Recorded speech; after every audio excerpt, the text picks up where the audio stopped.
Bien, vamos a comenzar entonces con lo que sería la tercera y última parte, que hemos estado hablando acerca de la relación con las demás religiones o creencias, ya sean no cristianas, como en esta ocasión vamos a tomar las denominaciones cristianas. Hemos visto primero las bases propias de lo que lleva a una persona a tener ese sentimiento, o no sentimiento, esa experiencia religiosa de buscar a Dios. En la segunda vimos un tanto ya la relación con las religiones no cristianas y en especialmente ciertas deformaciones que aparecen como religiones, pero son pseudo religiones, agarrando un poquito de budismo y todo eso. Eso lo vimos la segunda vez, la segunda parte. Y ahora nos vamos a centrar en el caso de las creencias cristianas, porque en realidad esta es la tragedia. Tendría que ver solamente... cuando se habla de cristianismo, no se está hablando solamente, desafortunadamente en este momento, solamente de Iglesia Católica. Hablar de cristianismo es hablar de ortodoxos, inclusive de protestantes, evangélicos, etc. Entonces, pero la cosa no tendría que ser así. El cristianismo tendría que ser uno, porque el cristianismo sigue a Cristo y Cristo solamente fundó una iglesia. Entonces, voy a poner primero, como realmente no hay mucho tiempo, voy a dar prácticamente pinceladas y vaya, ahora sí que es una invitación a que profundicen ustedes, ¿verdad? De cuestiones históricas. Vamos a pasar básicamente por una tercera división del cristianismo. La primera, bueno, primero a mí me gustaría hacer una anotación. Ciertamente Dios aún está trabajando en medio de estas divisiones que ya existen, que las vamos a ver. Pero eso no ha sido el proyecto concreto de Dios. Aquí podría aplicar lo del refrán que Dios escribe recto o derecho en renglones torcidos. Es decir, no es que Dios ha dejado de trabajar en la historia simplemente porque ha habido este tipo de divisiones cristianas. Aún a pesar de eso, estas divisiones, por ejemplo, como Iglesia Católica vamos a ver, que no debería haber sido lo óptimo, pero hemos aprendido. Hemos aprendido en que hemos metido un poquito la pata, aún siendo la iglesia fundada por Cristo. Pero tenemos que decir que el padre de la división es el demonio. O sea, al que le ha beneficiado todo esto, mayoritariamente es al demonio. De hecho, el diabolos en griego, uno de los significados es el que divide, el que divide. Entonces, por eso hay que tener mucha atención cuando hay una perspectiva de división, ya sea hasta en un grupito, y empieza la división con chismes, con calumnias, que dijo este, que dijo el otro. Eso a menor escala, hagan de cuenta, eso ha sido exactamente la misma raíz, usualmente, de las grandes divisiones. ¿Por qué? Porque el demonio es división. Entonces, pero sin embargo, como dice San Pablo en la carta a los Romanos, donde abundó el pecado, sobreabundó la gracia. Esa es la ventaja que tenemos un Dios que es mucho más poderoso que nuestras metidas de pata, que nuestras divisiones. Entonces voy a resumir brevemente, primero, las divisiones. La primera división se hizo en el año 1054, que fue con las iglesias orientales. Toda la parte de Bizantina, Oriental, Constantinopla, toda esa parte, con la parte occidental que es Roma. En realidad, esa división, fíjense, hablando del 1054, o sea, hasta antes del 1054 las únicas divisiones que habían eran a nivel un poquito ideológico, lo que llamaban herejías, que unos decían que Jesús era Dios, pero no era hombre, otros hombre, pero no Dios. Pero en realidad no había una división estructural fuerte. Hasta el 1054 es la primera división que existe, que es la iglesia oriental y la iglesia occidental. En realidad, la división fue por falta de comunicación. Vean, las distancias son demasiadas grandes, hubo bastantes faltas de comunicación. El punto es de que el obispo de Roma, es decir, el Papa, excomulga al patriarca de acá del Oriente y el de Oriente excomulga al otro, se excomulgaron mutuamente. Y hasta 1964-65, con Pablo VI, el Papa Pablo VI, se reunió con el patriarca oriental y se quitaron la excomunión como un signo de comenzar a dialogar nuevamente. Y hasta el momento, yo podría decir que es con la iglesia que hemos tenido mucho más cercanía con las iglesias orientales ortodoxas, ¿verdad? Porque en realidad lo que nos separa realmente fue un malentendido histórico y doctrinalmente solamente una cosa básica. Nosotros creemos en la Trinidad como Padre, Hijo y Espíritu Santo. Nosotros creemos que el Espíritu Santo es fruto del amor entre el Padre y el Hijo. Y ellos creen que el Espíritu Santo procede del Padre a través del Hijo. Eso se llama filoque, el filoque. Eso fue un problema doctrinal. Pero fuera de ellos, por ejemplo, ellos tienen una veneración tremenda por María, por ejemplo, los santos, las imágenes, la liturgia. Si tú estás en un lugar en donde no hay iglesias católicas y hay una iglesia ortodoxa, tú puedes ir a una iglesia ortodoxa. Entonces, en realidad, pues esperemos que pronto cada vez se zanjen más las brechas y nos podamos unir con esa iglesia que en realidad pues, fue un error histórico de malentendidos y algunos detalles teológicos que con el diálogo se pueden ir solventando. Esa fue la primera. La segunda ya fue hasta el siglo XVI, grande, que es la mal llamada Reforma Protestante con Martín Lutero. ¿Cuál es el problema ahí? El problema, se lo resumo y no lo voy a poder explicar por falta de tiempo y que necesito desarrollar varias cosas.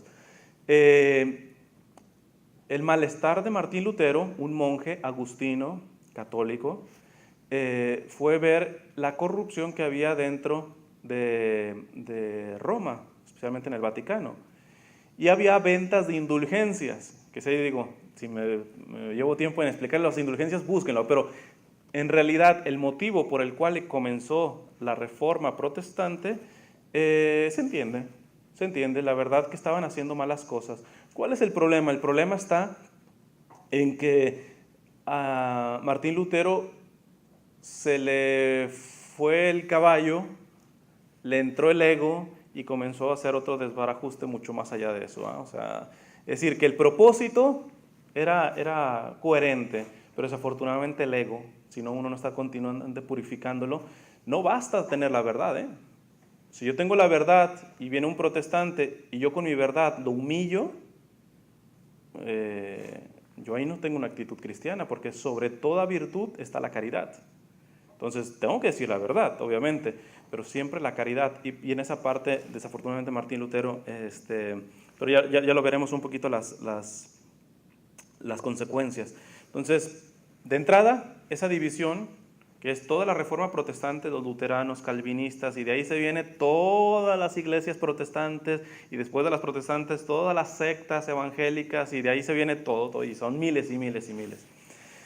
Y parcialmente, porque también fue en el siglo XVI, hay otra división fuerte, porque prácticamente fue todo un país. Prácticamente varios países que dependen de ese país, de la Gran Bretaña, que es Inglaterra. Me estoy refiriendo a la división con lo que le llamamos anglicanos, o aquí le llamamos episcopales. ¿Cuál es la división de ahí? Ahí sí todavía fue menos justificable, esa división, porque fue un rey, Enrique VIII, que quería divorciarse, el Papa le dijo que no, dijo, pues no, entonces yo hago mi iglesia, se paró, y si quieren investigar esa parte de la historia, les recomiendo meterse mucho a leer textos y la vida de Santo Tomás Moro, que le tocó factura en ese tiempo por estar en la corte de Enrique VIII. Entonces, son básicamente como 3 heridas muy duras que ha tenido el cuerpo de Cristo, la iglesia de Cristo. Ahora, voy a tocar lo más fundamental, que son los problemas doctrinales. Hay un montón de problemas doctrinales que tenemos que tener muy claros para dialogar con nuestros hermanos protestantes, evangélicos. Y voy a centrarme en los básicos. Para los que tienen que apuntar, primero vamos a ver lo de Cristo sí, religión no, quizá lo han escuchado. Cristo sí, religión no, o lo han escuchado como la religión no salva, Cristo sí. Va por ahí, vamos a resolver esa parte. Lo segundo, vamos a resolver el aspecto de la sola Biblia, que es un principio protestante. Solo la Biblia, lo que esté ahí, solo en eso está fundada la fe. Sola Biblia. El tercer punto que vamos a ver en esto es el principio de autoridad, que ya lo explicaré, el principio de autoridad. Vamos a ver un poquito la Eucaristía y el problema de María. Hay otros problemas como las imágenes y los sacramentales y un montón de cosas, pero si entendemos esto básico, todo lo demás viene por añadidura, ¿eh? Entonces vamos a comenzar con la Cristo sí, religión no. La propuesta protestante es eso. Solamente Dios salva, no a la religión. Es una relación con Jesús, nada más.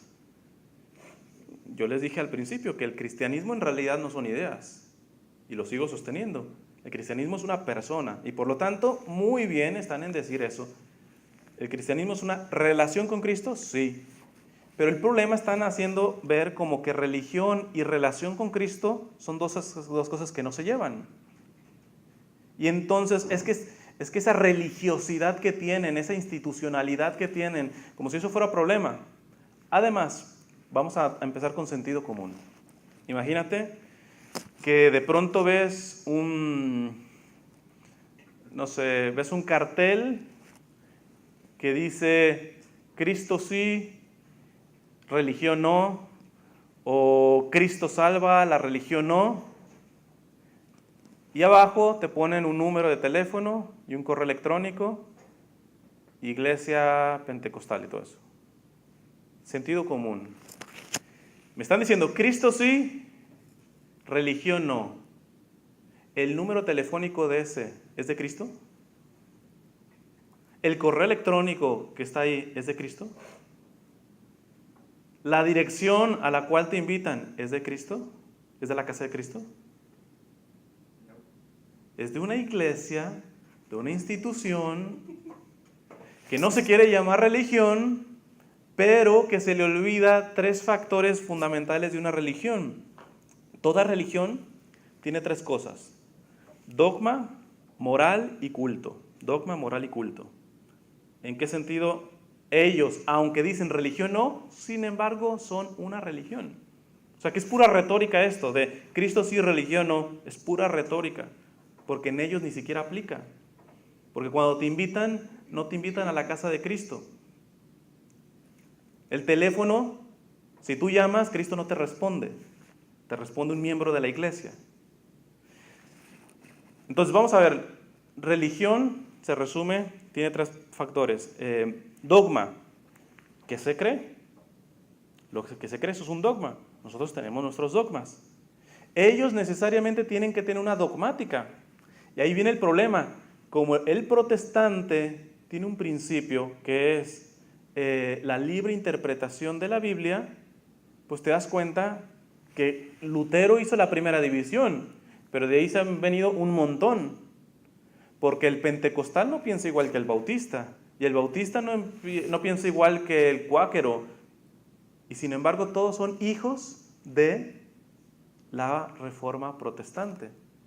Es decir, cada quien se ha inventado o ha pulido, vamos a llamarle pulido, sus dogmas.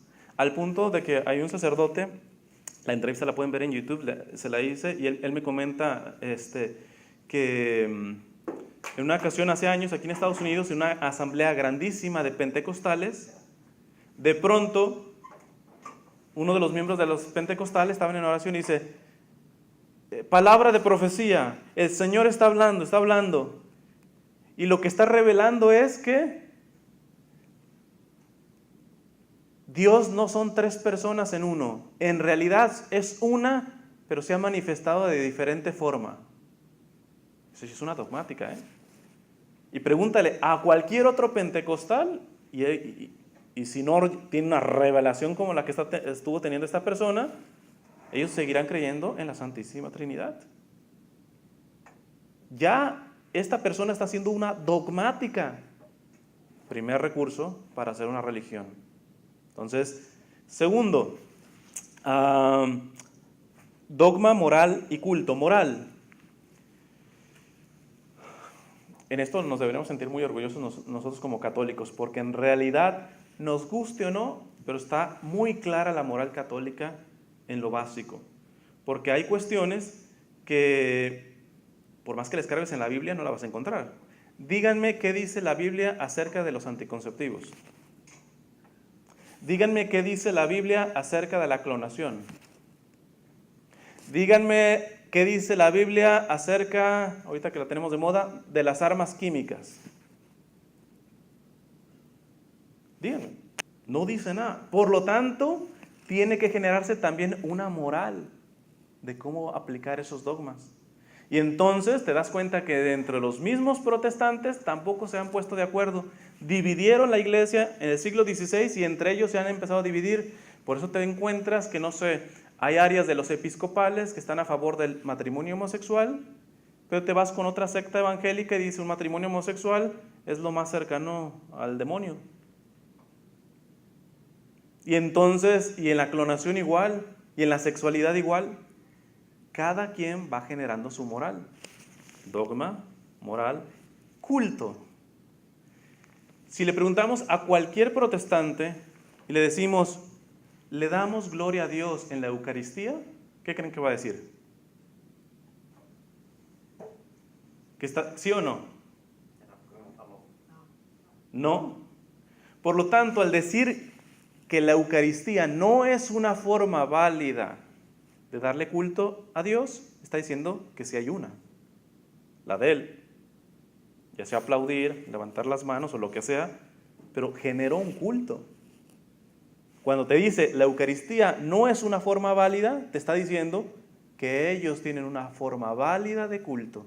Es decir, ellos dicen no religión, pero ellos trabajan de acuerdo a una religión, porque tienen una dogmática, porque tienen una moral y porque tienen un culto. Así que cuando les salgan con esas cuestiones de que Cristo sí, religión no, pues es pura palabrería, porque ellos en sí mismos se manejan como una religión. Son las cosas básicas que tiene una religión. Ahora bien, pasemos al segundo punto. Este punto es Cristo sí, religión no. El segundo, la sola Biblia. Ese es uno de los principios protestantes. Solo la Biblia basta. Si no está en la Biblia, no lo creemos. Por lo tanto, ¿en qué parte dice que María fue asunta al cielo? ¿En qué libro de la Biblia está? No está, por lo tanto. A ver, ¿en qué parte dice que, y ahorita lo vamos a arreglar, que existe el purgatorio? O sea, ellos se reducen, si no está en la Biblia, no lo creo. Solo la Biblia basta, solo la Biblia basta. Primer punto, sentido común. Si solo la Biblia basta, déjame la Biblia y listo, quédate. ¿Para qué me la quieres explicar? ¿Para qué me quieres llevar a tu iglesia? Si la sola Biblia basta, déjame la Biblia y listo, tranquilo. Pero no. Ellos dicen, solo la Biblia explicada por mi pastor, explicada por mí. Entonces no solo la Biblia basta, necesita un intérprete, ¿ok? Y es ahí donde empieza el problema, porque ese argumento que tanto defienden no tiene ni siquiera sentido común, porque ellos no van tocando nomás dejándote la Biblia, sino queriéndotela explicar. Entonces, primer punto en sentido común lo resolvemos. Ahora voy a hacer una pregunta que no la voy a responder. Yo sé que voy a meter un poco en crisis si no la saben responder, pero precisamente para eso, para que nos formemos, porque no se trata de dar el pescado, sino enseñar a pescar. Esta pregunta, cuando me empiezan con eso de la Biblia y todo eso, trato de ir a la más raíz de las raíces, sea con católicos o protestantes. ¿Y cuál es la pregunta? ¿Cómo sabemos, porque estamos asumiendo ya, que solamente la Biblia basta porque es palabra de Dios? ¿Cómo sabemos que la Biblia es palabra de Dios? No me salgan con que en el libro tal dice que... A ver, ¿cómo? ¿La palabra de Dios es palabra de Dios porque dice la palabra de Dios? Eso es un absurdo. Es un argumento cíclico. Es como si el cuento de la Caperucita Roja dijera, pues eso voy a ser palabra de Dios porque el lobo dice que es palabra de Dios el cuento de la Caperucita. ¿Alguien me podría explicar por qué la palabra de Dios es palabra de Dios? ¿Por qué no el Corán?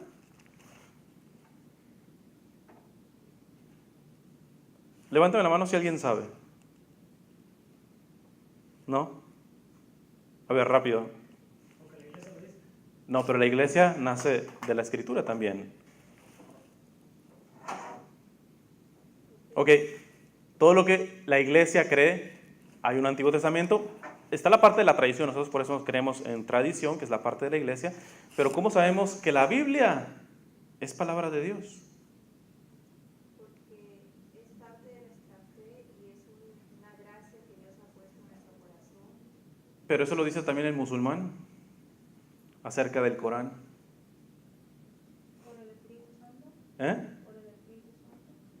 Sí, pero pues cada quien se puede inventar. Bueno, los mormones tienen también el libro del Mormón, además de la Biblia, y lo creen inspirado. Ok, a ver, uno más. No sé si por Ya. la revelación. Bueno, la Biblia es la revelación. En sí misma la Biblia es la revelación. Pero lo que estoy diciendo, ¿por qué esa revelación es palabra de Dios? ¿Cómo sabemos que eso es palabra de Dios?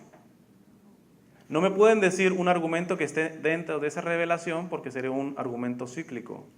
Por la fe. Histórico también, ¿no? Pero por la fe, los musulmanes tienen fe. Entonces, ¿cómo? Por la fe en Cristo. Sí, pero la fe en Cristo la obteniste de los evangelios. Estamos nuevamente. El argumento tiene que estar fuera de la Biblia. La pregunta es, ¿por qué creemos lo que la Biblia dice? ¿Por qué creemos que es palabra de Dios? Por tradición. Porque narra la historia Ya. de Jesucristo. No, claro, pero igual nuevamente nos vamos allá, los musulmanes creen que es palabra de Dios quizá el Corán. Porque los primeros cristianos recolectaron esos libros. Perfecto, pero la cuestión es, ¿por qué sabemos que esa palabra es palabra de Dios?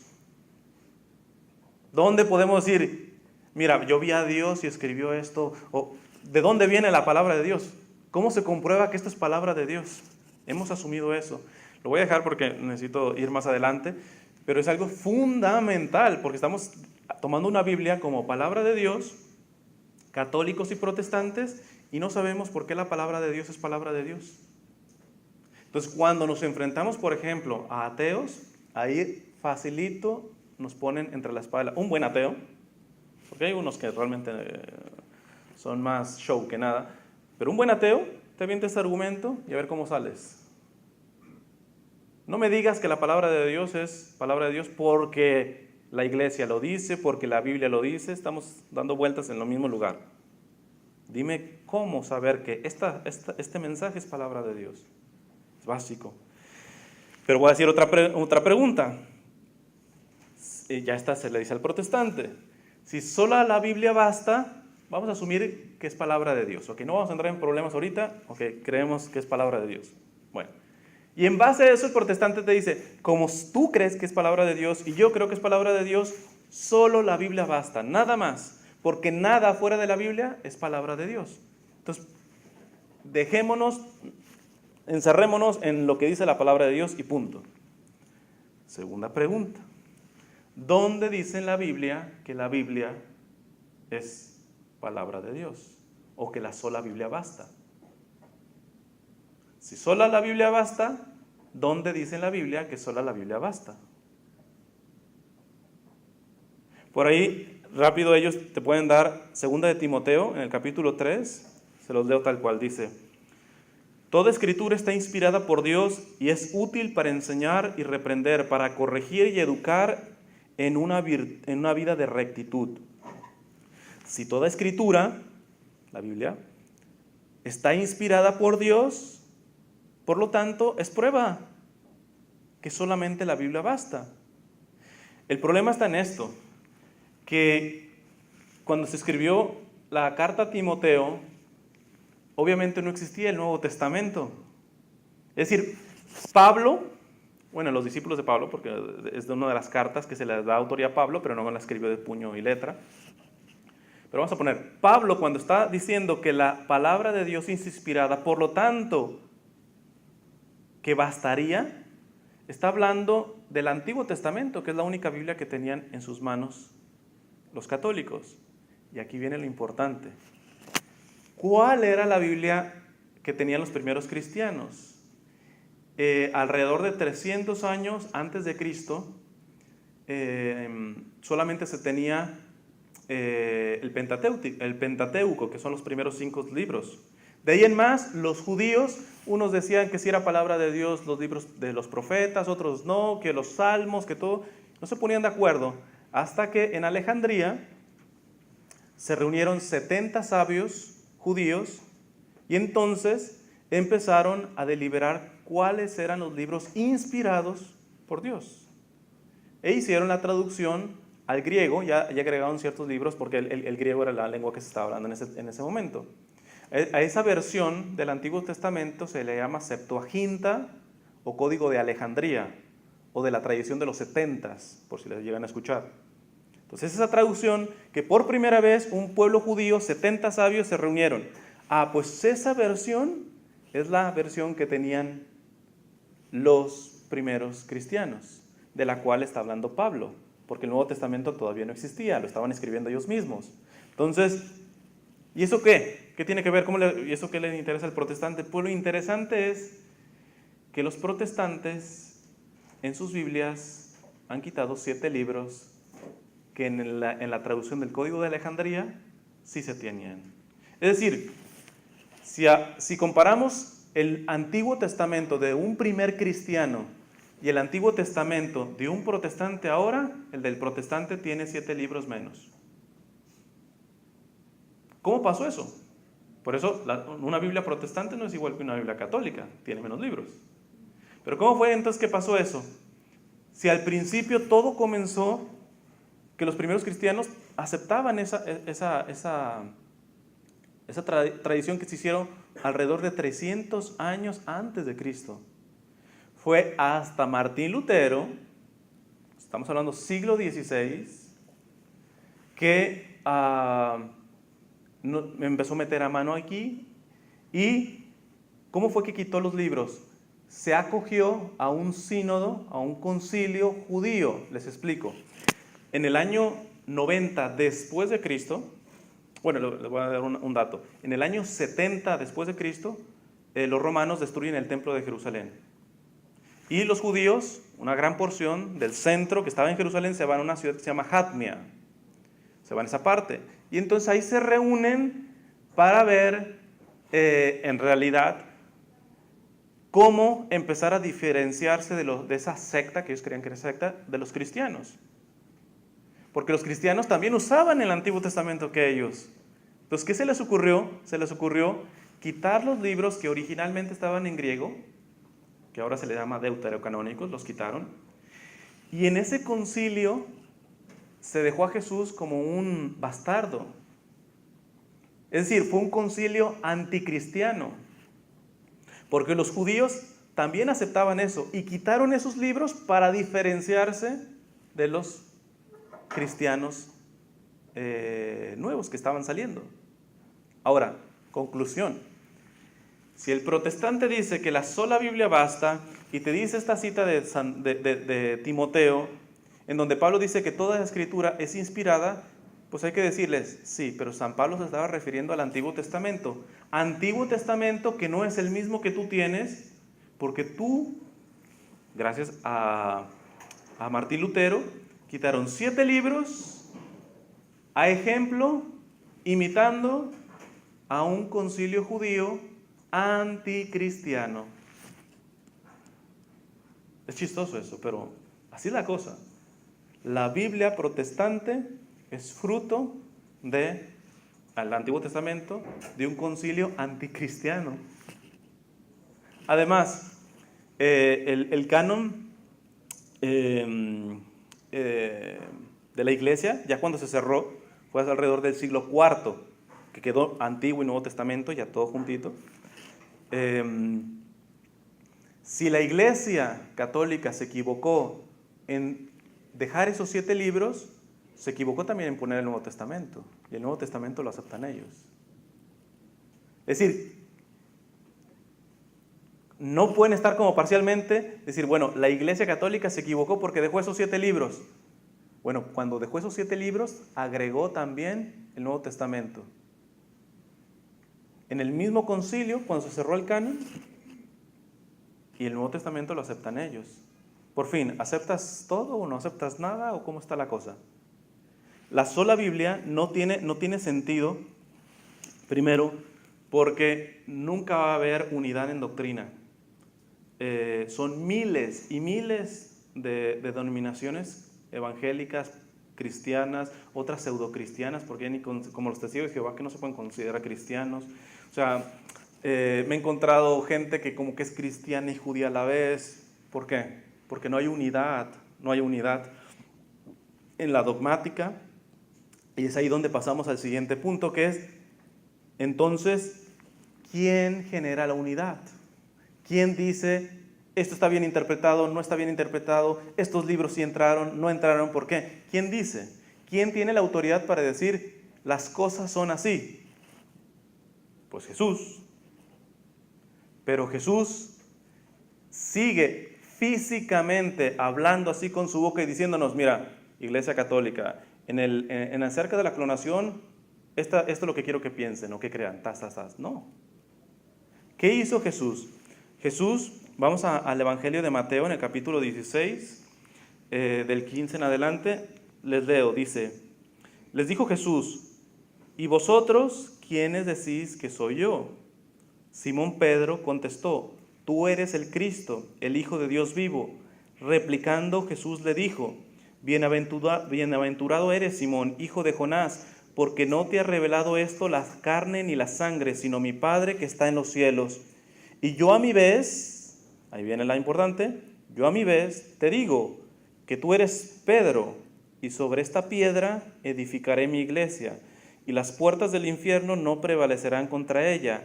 A ti te daré las llaves del reino de los cielos, y lo que ates en la tierra quedará atado en los cielos, y lo que desates en la tierra quedará desatado en los cielos. ¿Qué está diciendo aquí? Jesús está diciendo, yo tengo la autoridad, pero esa autoridad la delego también. Le da las llaves. Si yo, miren, yo tengo una llave máster de mi parroquia, o sea, realmente cualquier parte abre. Si yo se las doy, ¿qué les estoy dando? La autoridad de que se metan por donde quieran. Una llave significa autoridad. Y Jesús la puso en Pedro. Después le dice, lo que ates en la tierra quedará atado en el cielo. Es decir, ¿dónde radica el principio de autoridad? ¿Quién dice qué creer, qué no creer, cómo interpretar las cosas? Jesús lo dejó en Pedro y sus discípulos, en los apóstoles, en los 12 apóstoles. Y aquí voy a hacer un paréntesis. Por ejemplo, con la iglesia ortodoxa y las iglesias orientales, la primera separación que les dije, ellos sí son iglesias apostólicas, tienen descendencia de los apóstoles. Los protestantes no, los anglicanos no. En el caso de la iglesia oriental, son herederos de los apóstoles. Por eso hay más facilidad que un día nos podamos unir con ellos. Son fundados por los apóstoles. Curiosamente, por venir fundados de los apóstoles, son muy pocas cosas las que nos dividen doctrinalmente en realidad. Jesús ha dejado su autoridad en los apóstoles. ¿Quiénes son los que cerraron el canon en el siglo IV? Los apóstoles se reunieron en el concilio de Cartago. ¿Qué hacen la iglesia? Se reúnen los obispos. ¿Qué son los obispos? Sucesores de los apóstoles. Es decir, esta iglesia no es meramente bíblica, es bíblica, pero es apostólica. Jesús no fundó una iglesia de librito, porque ese librito no existía, llamado Nuevo Testamento. Le dio autoridad a una gente, independientemente sea capacitada o no capacitada. Jesús pudo haber agarrado 12 mejores de los que agarró, seguramente. Pero él en su sabiduría agarró esos 12. Y a esos 12 les dio esa autoridad.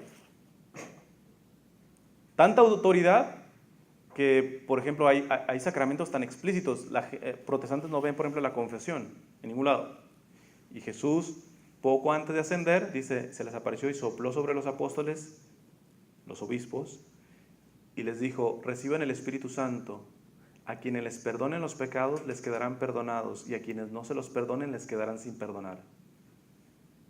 Ni se tiene que interpretar, es claro el mensaje. Ahora, a los apóstoles que le está diciendo eso, ¿no eran pecadores? Seguro, pero ya peléate directamente con Jesús. Porque seguimos a Cristo y a la vez no le obedecemos a Cristo, que es el problema del protestante. O sea, de acuerdo, ha habido papas terribles, pero es curioso, si tú ves una línea doctrinal, el papa que ha sido un escándalo como el papa más santo, en doctrina nunca se han equivocado, nunca se han contradecido. Uno sí, hizo malas decisiones pastorales, pero en doctrina, desde Pedro hasta el Papa Francisco, ha habido una línea ininterrumpida doctrinalmente. Por eso cuando la gente dice, ojalá que la iglesia cambie, y lo que están imaginando es cambiar, por ejemplo, el sacerdocio, es una cosa que la iglesia no puede cambiar. Porque hay un tesoro que la tiene la iglesia para custodiarlo, no le pertenece a la iglesia. Jesús puso a la iglesia para administrar eso, pero si Dios lo puso, nadie lo cambia. Como el matrimonio, lo que Dios ha unido no lo separa el hombre. Y el hombre es ni obispos ni papas, nadie puede separarlo. Entonces, esa es la parte que tienen mucho problema con esto. El problema básicamente de que a ellos les va a costar esta parte es porque el principio protestante se lo reduzco en una manera más sencilla, el protestante es papa de sí mismo. Entonces, imagínate, dentro de una congregación pentecostal, si son 50, hay 50 papas ahí. Cualquiera puede decir, Dios me reveló esto, y si no le están de acuerdo, pues yo fundo mi iglesia y me voy. Cada quien es papa de su propia doctrina. Es decir, no el papa, no los obispos, pero lo que dice el pastor sí, es un magisterio. Tu pastor no le llames papa, no le llames obispo, pero se está tomando esa posición. Se me es chistoso porque yo conocí hace tiempo en una parroquia que estuve a unas chicas que, bueno, las conocí de niñas y ahora son jovencitas. Se hicieron pentecostales, ya hasta después me enteré, ya ves que con Facebook tú puedes conectar con todos y de pronto te encuentras con gente y con cada sorpresa. Y estas chicas, pues ahora eran pentecostales. Y una recientemente puso algo por el estilo, nosotros como cristianos tenemos que ser fieles a nuestro pastor, tenemos que, si él no nos permite ciertas cosas es por nuestro bien y todo eso. Me daba ganas de decir, ¿qué te costaba tener esa misma actitud, pero con el Papa? ¿Y qué diferencia hay? La gran diferencia es de que el Papa sí puede comprobar bíblica e históricamente que viene de Pedro. Tu pastor no. Pregúntale. Si había pentecostales en el siglo I, si había bautistas en el siglo I, si había testigos de Jehová en el siglo I. Pregunta si hay católicos y sí los va a ver. Basta que te metas a un libro de historia. Rápido paso a la Eucaristía. Porque creo que es un punto importantísimo. Porque yo lo podría resumir así, miren. Cualquier persona que se va de la Iglesia Católica puede tener muchas razones. Pero hay una que siempre va a aplicar a todos. Te pudiste decir por cualquier cosa, pero en todos los casos hay una cosa que sí se puede deducir. Toda persona que se va no entendió la Eucaristía. No la entendió. Porque si la resumimos, la Eucaristía es la presencia real de Jesús aquí. ¿Con qué cabeza tú me dices que te vas a ir a buscar a Cristo a otro lado cuando aquí realmente, en cuerpo, no solamente espiritual, cuerpo, sangre, alma y divinidad está presente aquí? ¿Con qué cabeza tú te vas a otra parte? Y que allá encuentre a Cristo en una presencia más real que la Eucaristía. Eso es claro, cualquiera que se va porque se enojó con el Padre, por lo que sea. Pero alguien que está sustentado en la Eucaristía ve la manera de arreglar los problemas por los cuales quiere dejar la Iglesia Católica, porque simplemente ve claro que es imposible dejar la Iglesia Católica si entiende bien la Eucaristía. Y voy a poner un ejemplo sencillito, rápido. El Evangelio de San Juan. Porque ¿qué han hecho los protestantes? Especialmente cuando empezaron a emigrar mucha gente católica, pues inventaron una cosa que se llama la Cena del Señor, que para empezar no la tienen todos los días. No creen que verdaderamente está presente Jesús, porque no lo puede estar. Tendrían que comprobar. ¿Por qué no pueden hacer una Eucaristía? ¿Por qué no se la pueden inventar? Porque eso para eso necesitan sacerdotes, y para que haya sacerdotes se necesitan obispos, y para que se necesiten obispos necesitan el Papa. Y si ya aceptan el Papa, pues ya son católicos, ¿qué les falta? Entonces, se inventan una cena del Señor con pan y vino, bueno, algunos ni vino, jugo de uva, pero es una manera como de poder anestesiar la memoria de esos católicos que añoran realmente la Eucaristía. Que añoran verdaderamente la Eucaristía. Entonces, ellos obviamente dicen que Jesús lo dijo en manera figurativa, esto de que es su carne, que es su sangre. Figurativa. Entonces, el Evangelio de San Juan, nada más. Les pongo rapidito el contexto. Jesús había multiplicado panes, les había hecho los milagros, y después les empieza a decir que Dios mandó el maná del cielo, y etcétera, pero dice, ahora yo soy el pan de vida, y dice, el que no coma mi carne no tendrá vida eterna, y entonces ahí toda la gente que lo seguía de pronto se le pone un freno y dice, ¿cómo? Espérate. Tenemos que comer tu carne. Ahí es el momento exacto donde Jesús pudo haber dicho, se los estoy diciendo de manera figurativa, no me entiendan mal. Y Jesús no lo dijo. Y me voy a ir al griego. Miren, en la primera parte, cuando les dice eso, Jesús dice, usa el verbo en griego hófage, que significa alimentarse, ingerir alimento. Cuando la primera vez que les saltó eso, de que yo soy el pan de vida, quien no come mi carne no tiene vida eterna, usó el verbo hófage. Y entonces ellos le replicaron. Cuando le replicaron, Jesús pudo decirles, no es un signo, una señal. No les dijo eso. Todavía cambia el verbo a hotrodon, que significa masticar, roer con los dientes. Es un verbo también que aplica para los animales cuando están comiendo pasto, triturar. O sea, se volvió más intenso. Pasó de quien no me ingiere, porque las traducciones te ponen en las dos partes, quien no come mi carne, 2 veces lo repite, pero cuando te vas al griego usó 2 palabras diferentes. En la primera, Jesús está diciendo, quien no ingiere mi cuerpo, quien no se alimenta de mi cuerpo no tiene vida eterna.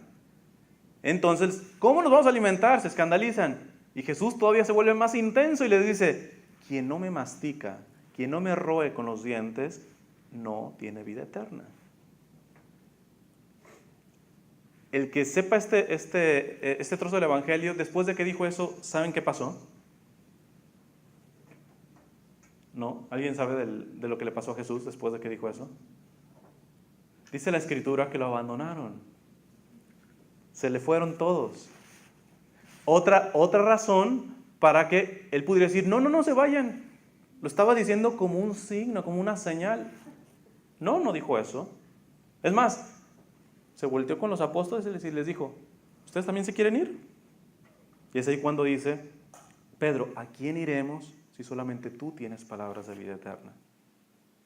Pero hasta les dijo, si quieren irse, bye bye. O sea, Jesús estaba dispuesto a quedarse solo por alguna cosa que podría haber aclarado. No, es que era un signo. Y no fue un signo. Lo puso claro. Entonces, rápido les explico no sé si alguien conoce a Monseñor Willy Peña, Wilfredo Peña. Él está en Puerto Rico. Bueno, hace poco dio una misión de Cuaresma en la parroquia en la que estoy. Y él contó rápido una experiencia. Dice que estaba supliendo un sacerdote en una parroquia en California. Y al final se quedó de ver con un amigo luterano, con un pastor luterano. Entonces, el pastor luterano ya terminó la misa. Dice el padre, yo me tuve que aguantar, no es mi parroquia, pero gente caminando, con el celular, minifaldas, o sea, un desastre ahí, pero bueno, yo estaba cumpliendo y punto. Después me dice mi amigo protestante, cuando salimos a comer, me dice, oye, ¿me podrías explicar eso de que ustedes creen que es la real presencia de Jesús en la Eucaristía? Le digo, hermano, o sea, tú eres pastor, tú has estudiado teología, sabes cómo creemos nosotros los católicos. No, pero quiero que me lo expliques bien. Y dice, bueno, pues que nosotros creemos que en la presencia eucarística, que una hostia y en el vino consagrado está realmente el cuerpo, la sangre, el alma y la divinidad de Jesús. Y le dice, pues que bien lo disimulan. Mira, yo estaba atrás y me encontré con gente masticando chicle, encontré gente hablando, encontré gente mal vestida, encontré gente que iba a comulgar como si fuera político, saludando a todo mundo, y de regreso también. Dice, si yo creyera lo que ustedes creen, como amo tanto a Cristo, yo iría de rodillas a recibir la Eucaristía. Y me regresaría de rodillas y en 15, 20 minutos nadie me podría molestar, porque tendría a Dios realmente presente en mí. Por eso les digo, estas divisiones que se han creado han sido terribles, pero son a la vez una lección que Dios nos está dando. Porque es muy fácil después comprobarle a un protestante, mira Jesús, estas palabras las usó en griego. Espérame, deja de explicarle cómo es tu vida eucarística. Porque si tú crees que realmente Jesús está presente en la Eucaristía, pregunta, ¿por qué no lo recibes todos los días?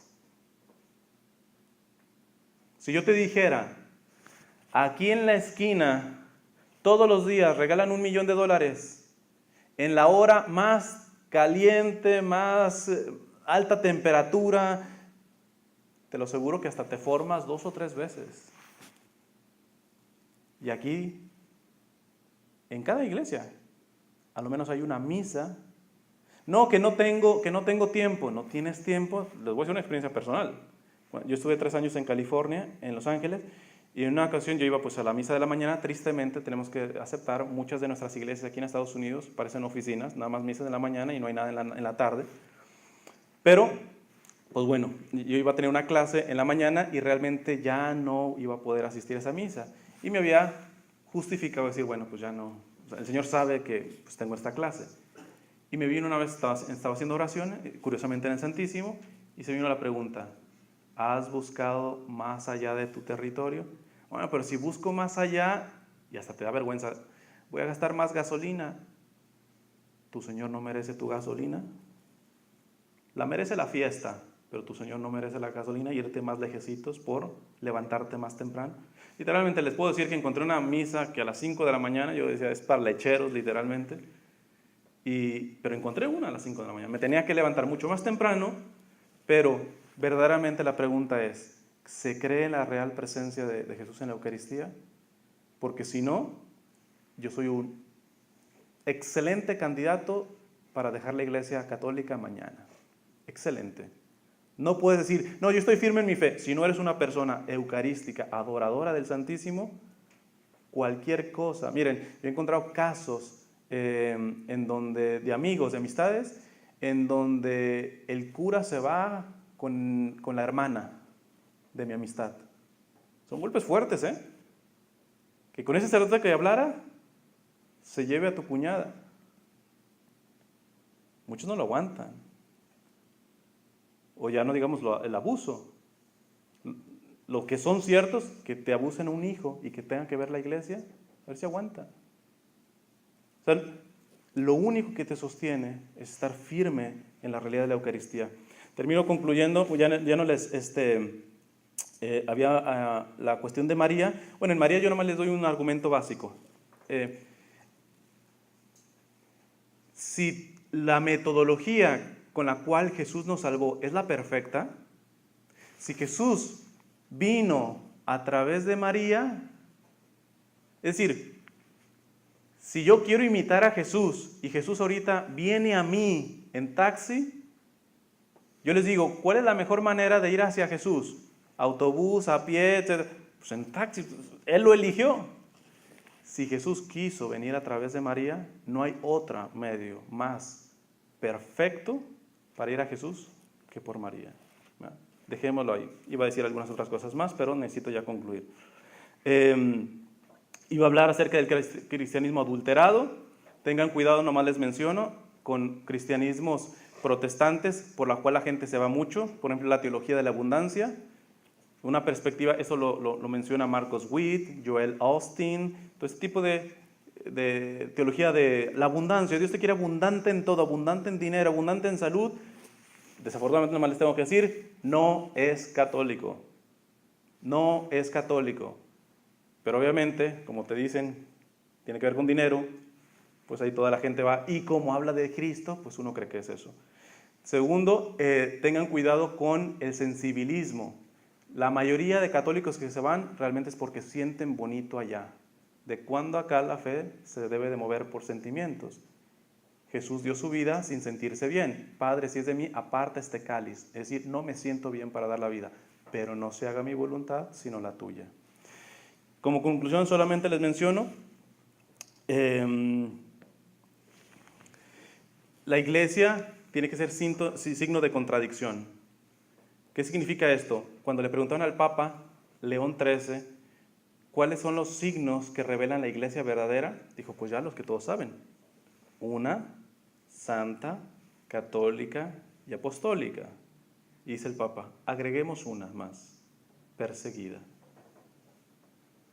La iglesia católica implica persecución. Yo podría resumir, tendría otros puntos que resumir más, pero ya no alcanzó el tiempo. Yo dejaría dos preguntas básicas. Una, ¿estás siendo humillado, perseguido? ¿La vida se te está complicando por amor a Cristo? Si no, no estás siendo católico. Por mucho que sepas, por mucho que vengas a misa, porque decía bien San Juan de Ávila, si nuestro Señor regresó al cielo, herido y llagado, ¿vamos a ir los siervos vestidos y bañados? Si el Señor, perfecto, que no había cola que le pisaran, se fue herido y llagado, ¿vamos a irnos tú y yo, que queremos seguirlo vestiditos, bañados, perfumados? Que es una cosa de lo que te pone este cristianismo de la abundancia, teología de la abundancia. Puede ser uno cristiano y estar demasiado perfumado, demasiado cómodo. Ya el Papa Francisco le dijo, esos son cristianos de salón, muy peinaditos, cachetoncitos, todos muy bonitos, pero esos no dan la vida por Cristo. Estos no son capaces de martirio, de dar la vida en todo el sentido de la palabra. Entonces, cuando tú tienes la visión que seguir a Cristo es seguir los pasos de Cristo, no esperes menos que cruz. Y el último punto como conclusión, les dejaría, no lo voy a mencionar, ustedes van a saber, pero no mencionen el nombre. Un sacerdote de nuestra diócesis cayó, no importa lo que haya caído, y se fue precisamente a una iglesia protestante, se fue a los episcopales. Después saca libros, hablando basura literalmente, y muchas cosas que son ciertas, pero sacando libros y todo ese tipo de cuestiones, sigue hablando en contra de la iglesia. Miren, una recomendación que yo les digo, profundicen en la vida de los santos, pero profundicen, no se queden con una biografía sencillita, profundicen, vayan atrás, inclusive vayan a los escritos de los santos. Les voy a poner solamente un ejemplo. San Juan de Ávila acaba de ser declarado doctor de la iglesia, español del siglo XVI. A él la iglesia por calumnias y todo lo metió 2 años a la cárcel. 2 años de la cárcel injustamente, y su propia iglesia lo metió a la cárcel. ¿Qué creen? ¿Que empezó a escribir un libro para hablar mal de la iglesia? No, escribió la mejor obra de espiritualidad que tiene él, que se llama La Audifilia. ¿Qué les quiero decir? La iglesia tiene muchas cosas que corregir porque tiene su naturaleza humana, pero un verdadero católico, que son los santos, se dan cuenta que Dios corrige a la iglesia no con cobardes que se van a tirar piedras desde fuera, sino limpiando la casa desde dentro, limpiándola desde dentro. Que es la primera pregunta que siempre le hago a una gente que decía que era católica. ¿De qué tamaño era tu testimonio como católico? ¿Qué tanta santidad dejaste derramada en la iglesia en tu estadía? Los santos se dan cuenta, un San Francisco de Asís de su tiempo se daba cuenta que la iglesia estaba podrida en la jerarquía, también con dinero y tantas cosas. ¿Qué hizo? Como Martín Lutero, ¿echar piedras? No, se hizo pobre, el más pobre, Francisco de Asís. Entonces, esa es la cuestión. No les estoy diciendo que la iglesia católica sea perfecta en términos humanos. Lo que les estoy diciendo es de que la iglesia es santa porque su fundador es santo, y estas promesas permanecen, y aquel que quiera vivir y verdaderamente esté dispuesto a pagar el precio de la persecución será esa renovación de la iglesia, que empiece a limpiar lo que realmente le sobra a la iglesia. Entonces, vamos a hacer una pequeña oración para terminar en esta. Bien, van a cerrar nuestros ojos y van a repetir después de mí. Amado Señor, dame todo lo que me une a ti. Quítame todo lo que me separa de ti. Líbrame de mi egoísmo. Y entrégame enteramente a ti. Que nunca se haga mi voluntad, sino la tuya. Señor, te pedimos la gracia de poder ser fermentos en tu iglesia, en tu única iglesia, que podamos, ante los antitestimonios que puedan encontrar, comenzando con el nuestro, poder ser ese cambio que tú quieres tener. Danos la radicalidad de poder ser fieles en abrazar la cruz. Señor, tú dijiste en esa oración al Padre, le dijiste: Padre, te doy gracias porque esta sabiduría no la has revelado a los sabios y entendidos, sino a los pequeños y humildes, para poder discernir por dónde debe de ir tu iglesia en este presente. Te pido que me des esa sabiduría y por lo tanto automáticamente te pido que me des la humildad, la sencillez de hacerme pequeño, porque esa sabiduría solamente la das a los pequeños. Tú transformas a tu iglesia no con los más capacitados, sino con los que humildemente están dispuestos a capacitarse, a formarse, para que un día se pueda hacer realidad ese tu testamento. Padre, como tú y yo somos uno, que todos sean uno para que el mundo crea. Sabemos que el primer impedimento para los no cristianos es ver la división entre los cristianos. Permítenos asumir nuestras responsabilidades que hemos tenido en estas divisiones y prepararnos para poder acoger a estos hermanos separados, o podríamos llamarlos a estos hermanos esperados. Todo esto te lo pedimos por la intercesión de tu Madre Santísima, a la cual invocamos diciendo: Dios te salve María, llena eres de gracia, el Señor es contigo, bendita tú eres entre todas las mujeres, y bendito es el fruto de tu vientre Jesús. Santa María, Madre de Dios, ruega por nosotros los pecadores, ahora y en la hora de nuestra muerte. Amén.